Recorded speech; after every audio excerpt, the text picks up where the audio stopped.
silakan. Jadi ya sekedar mengingatkan ya. Pakai mic aja ya biar semua dengar. Oh iya siap. Harus pakai mic. Oke. Ya.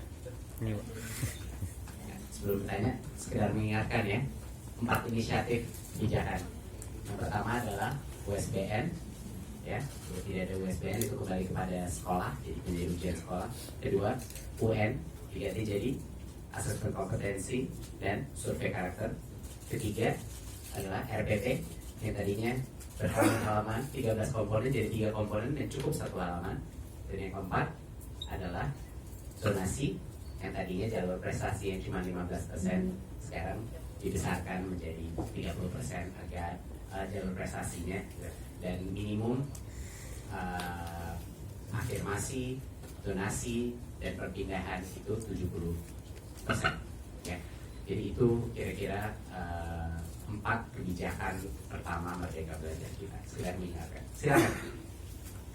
Ya, silakan. Ya, terima kasih Pak Mas Menteri, saya Indri dari Antara. Pertanyaan saya nanti untuk keempat program ini teknisnya seperti apa? Untuk USBN gitu, apa soal jangkar itu tidak ada lagi gitu. Terus untuk UN soal jangkar maksud saya yang di Kemendikbud menetapkan kisi-kisi soalnya seperti ini gitu. Terus kalau untuk UN itu penegasan lagi itu untuk hanya untuk di jenjang di pertengahan jenjang tadi ya, atau seperti apa nantinya itu aja. Terima kasih. Langsung ya. Jadi Undang-Undang Sisdiknas secara jelas bilang bahwa evaluasi atau penilaian terhadap siswa murid itu dilakukan guru, dan asesmen untuk kelulusan itu adalah ditentukan oleh sekolah. Nah, seperti yang Ibu bilang tadi, berarti hal-hal soal-soal yang tadinya datang dari Kemendikbud, yaitu yang kan USBN itu ujian sekolah berstandar nasional. Nah itu yang soal-soal yang dari pusat dan lain-lain itu yang tadinya lewat dinas dilaksanakan di dalam sekolah itu udah berarti tidak ada paksaan lagi, Bu. Jadi sekolah itu seperti banyak sekolah sekarang punya sistem penilaiannya sendiri yang lebih holistik, yang bukan pilihan ganda saja, tapi bagaimana kita mau mengakses kompetensi kalau kita tidak mengerjakan proyek, hasil karya, esai, dan lain-lain gitu ya. Itu sebenarnya konsepnya adalah mengembalikan kepada esensi undang-undang kita untuk memberikan kemerdekaan sekolah untuk menginterpretasi kompetensi-kompetensi dasar kurikulum kita menjadi penilaian mereka sendiri gitu, yang lebih cocok untuk murid-murid mereka, yang lebih cocok untuk daerah mereka, lebih cocok untuk kebutuhan pembelajaran murid mereka. Untuk yang kedua, UN, iya betul, kan sekarang kan UN itu di akhir jenjang. UN itu di jenjang akhir jenjang SMP dan SMA gitu. Sekarang kan kita ditengahkan jenjangnya, jadinya itu tidak bisa digunakan sebagai alat seleksi siswa. Sekarang ini kan yang dihukum itu siswanya, muridnya yang dihukum kalau angkanya tidak baik banget. Padahal itu maksudnya asesmen tingkat nasional itu bukan siswa yang diukur. Kita tidak mungkin bisa mengakses siswa hanya dengan minimum kompetensinya. Itu sebenarnya sebagai tolak ukur untuk sekolahnya maupun sistem pendidikannya. Jadi kita kembalikan ke asalnya, ini adalah untuk penilaian sekolah, penilaian sistem pendidikan. Itu makanya dilakukan di tengah jenjangnya. Dan alasan keduanya adalah agar itu memberikan waktu untuk sekolah itu dan guru-guru itu melakukan perbaikan yang dibutuhkan. Artinya asesmen itu harusnya formatif. Nggak tahu, sudah lama kita lupa itu ya. Asesmen itu sebenarnya bukan adalah hanya membilang ini baik, ini buruk. Sebenarnya ada satu lagi fungsi asesmen yang jauh lebih penting, untuk memberikan umpan balik, untuk memberikan feedback. Oh, jadi yang harus saya perbaiki ini. Kita kembali ke esensinya, formative assessment. Bapak Ibu. Ya, silakan. Permisi, saya Ines dari Republika. Pak, mau tanya soal 30% zonasi itu tadi. Kriterianya seperti apa sih sekolah yang memang bisa ikut gitu? Oke. Jadi konsepnya ini adalah tadinya sekolah-sekolah itu diberikan soal-soal dari berbagai macam dinas untuk menyelenggarakan di dalam sekolah. Karena itu permen dari kami itu adalah ujian sekolah berstandar nasional, sehingga ini sekarang haknya 100% ada di sekolahnya. Jadi kalau itu sekolah, kenapa saya bilang itu bukan paksaan berubah? Karena memang itu haknya sekolah. Kalau sekolah ingin menggunakan yang format lama, seperti tahun lalu mungkin dia belum tahu, dia belum siap untuk melakukan format yang baru siapnya format yang lama, silakan. Tapi itu hak sekolah. Tapi itu haknya sekolah. Bukan dipaksakan oleh dinas, bukan dipaksakan oleh pusat. Itu haknya sekolah karena memang sesuai dengan undang-undang. Jadinya untuk sekolah-sekolah yang benar-benar merasa penilaian itu harus lebih holistik, bukan hanya pilihan ganda, berdasarkan project, berdasarkan esai, berdasarkan karya, berdasarkan portfolio, berdasarkan prestasi, itu diperbolehkan. Jadi itu kuncinya di situ.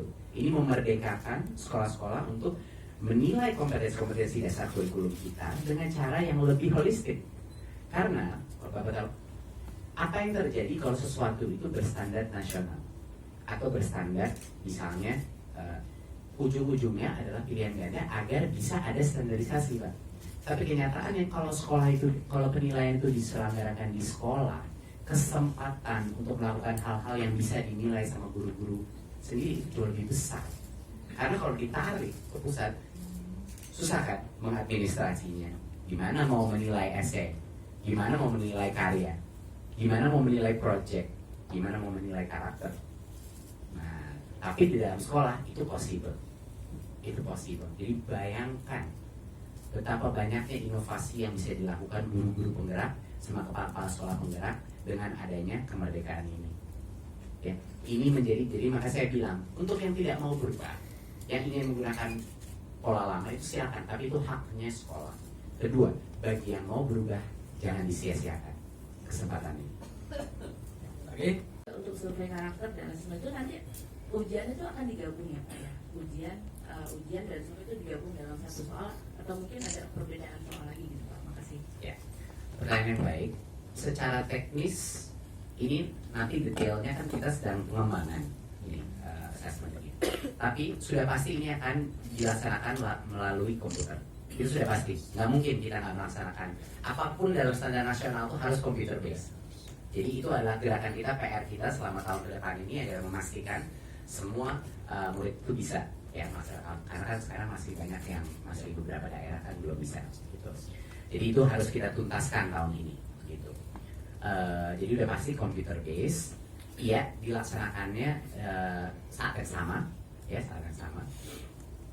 Dan kalau computer based nanti ada kemungkinan sudah pasti format yang paling memudahkan seperti contohnya PISA adalah contoh yang paling baik ya. Itu kan kebanyakan memang pilihan ganda tapi bersifat higher order thinking, pertanyaan dan problem setnya gitu.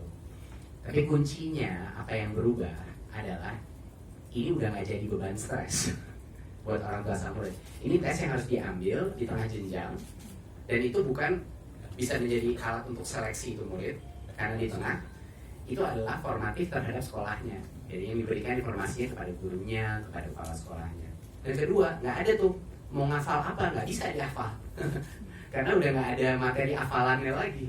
Semuanya adalah proses analisa daripada hal-hal yang simple. Jadi konsep-konsep matematiknya pun itu adalah konsep matematik yang di-apply gitu. Jadi bukan sedalam apa teori matematikanya, bukan, tapi cara mengaplikasikan logika angka-angka dalam suatu analisa. Sama juga bahasa, bukannya gramatika, bukannya belajar kosakata, bukan, tapi membaca sesuatu, memahami dan bisa memahami apa esensi daripada itu. Jadi analisa sebenarnya itu yang kita maksudkan higher order thinking gitu.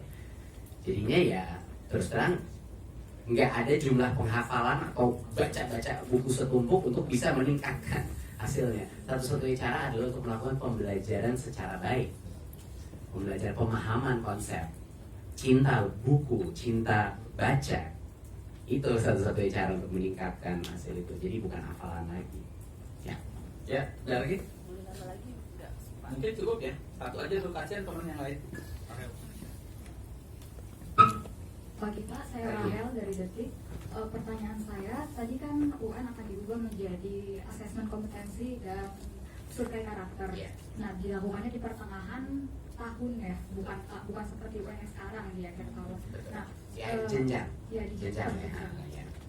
Nah, UN yang sekarang ini kan sistemnya untuk sebagai penentu agar siswa-siswa bisa masuk ke jenjang ke SMP, ke SMA, SD, ke SMP. Nah, kalau dilakukannya di pertengahan, mekanisme penentuan untuk masuk ke tingkat jenjang sekolahnya lebih tinggi itu bagaimana? Dan yang kedua, sepenangkapan saya berarti perubahan sistem UN ini penilaiannya berdasarkan kualitas berarti ya, tidak kuantitas lagi. Nah, apakah nanti kedepannya berarti semakin membuka kemungkinan agar orang-orang tua murid untuk melakukan nego-nego dengan guru-guru yang ada di sekolah agar siswa-siswanya mendapat survei karakter yang tinggi dan sebagainya. Nah, itu apakah membuka peluang itu, gimana mengantisipasinya? Baik, pertanyaan sangat baik. Jadinya kan untuk seleksi sekolah kan sekarang sebenarnya sudah ada zonasi, ya. Jadi mayoritas dari semua sekolah paling nggak untuk yang negeri itu ada kriteria zonasi. Jadi seharusnya sudah kebanyakan siswa tidak pilih-pilih lagi, ya kan. Tapi kan masih ada jalur yang namanya prestasi, ya kan, ada prestasi. Nah, yang menentukan kriteria prestasi itu apa, kan sudah tidak bisa digunakan hasil asesmen kompetensi ini. Itu baik buat siswa, jadi nggak stres, itu nggak ada konsekuensinya untuk siswa-siswi itu mengambil itu asesmen kompetensi ini, sekedar refleksi dan feedback untuk sekolahnya seperti yang saya bilang tadi. Itu harus ditentukan sekolahnya masing-masing. Jadinya apa kriteria prestasi? Dia menggunakan angka rapot, dia mau gunakan angka penilaian proyek akhir, dia mau gunakan berapa juara lomba atau aktivitas di luar. Ini jadinya dengan tidak mematokkan, kita memberikan kemerdekaan bahkan buat SMP dan SMA kita untuk yang jalur prestasi itu, untuk menentukan apa definisi prestasi mereka. Ya, bayangkan berbagai macam hal. Mungkin ada sekolah-sekolah yang ingin lebih fokus ke tematik alam. Mungkin ada sekolah-sekolah yang ingin lebih fokus ke tematik seni. Mungkin ada sekolah yang ingin masuk lebih ke tematik matematika dan fisika atau sains. Ya, ini semua hal-hal yang bisa terjadi kalau mereka juga bisa menentukan secara sendiri itu jalur prestasi itu apa definisinya. Ya. Ini udah era baru. Ya. Untuk pertanyaan kedua, kompetensi, survei karakter. Ya. Ini survei. Ini bukan tes. Makanya asesmen kompetensi ya itu memang ada pengukuran kuantitasnya. Kalau survei ya survei gitu. Survei jadinya survei itu akan kita buat dengan cara yang akan sangat sulit untuk dipermainkan gitu, akan sulit dipermainkan. Ini pertanyaan-pertanyaan yang personal saja mengenai apa opininya siswa itu mengenai topik-topik, mengenai gotong royong, Bhinneka Tunggal Ika, tapi bukan gotong royong Bhinneka Tunggal Ika yang ditanya, esensinya, behavior dan pengertian azas-azas Pancasila gitu. Jadi bukan ditanya sila kedua ada berapa, enggak, sama sekali enggak, malah ditanyanya yang lebih spesifik. Dan ini adalah keharusan, Bu. Kalau kita tidak melakukan survei karakter, kita sama sekali tidak mengetahui kondisi keamanan, kondisi kerukunan, kondisi akhlak daripada murid-murid kita, yaitu bagian dari pendidikan yang malah sama pentingnya, kalau tidak lebih penting lagi, gitu. Masa kok kita nggak ada pengukuran gitu, apa? Ya. Berapa menit kita lagi? Satu lagi. Satu lagi. Satu lagi. Oke. Satu lagi ya. Ini Monggo, udah Pak. dari tadi ya.